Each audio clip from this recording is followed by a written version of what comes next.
ачык эле айтып коеюнчу силер иштеген кишилерди уккулачы. Азыр мына Дастан Сарыгулов баары айтып атат. Центера Голд дейм отменять 500 тонна алтын чыгарып кеткенден кийин отменять. Мен мындай эле чыгып айтайынчы мына.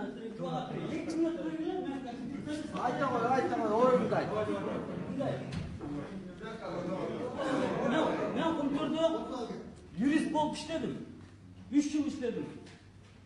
25 жол соттоштум. Кумтөрдүн атынан соттоштум. Бир да жолу уттурган жокмун. Анан жаттан бери мен атайын мени Айбек Жаныбаев деген блогер бар. Мына досум ушул ээрчитип келген. Mo тоңдун жолун сабылып айтасыз, бир сүйлөп койчу деп.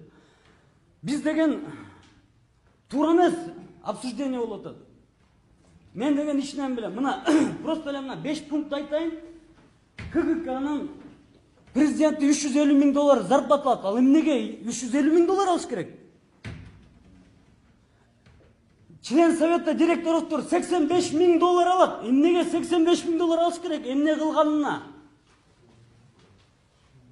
$350 000 эмнеге алыш керек? Мен ушуну билген киши катары сурап койгулачы деп жантан бери айтып атам. Анан Дастан Сарыгуловду камаш керек. Камаш керек ушул аксакалды. Шапкасын кийгизип барып камап коюш керек. Анан отуруп алып дагы акыл үйрөтөт ушул киши. Мына мен айтайын. Эң биринчи Афинашты текшериш керек. Ген прокурорбу, СМБ, бүт бары Афинашта совсем башка результат. Кумтөрдүкү совсем башка результат. Кара Балтада. Бир. Мен уксаңар айтып берейин, бир 5 мүнөт бергиле мага.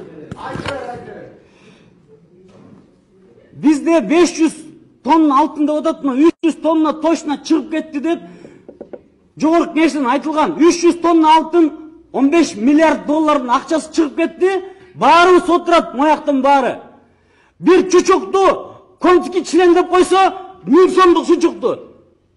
Бүт барын, видишь ли, патриоты на дыбы стали. Вот так, на дыбы стали. Чучукту оскорблять деп. Ай, чучук деген 1000 сом турат.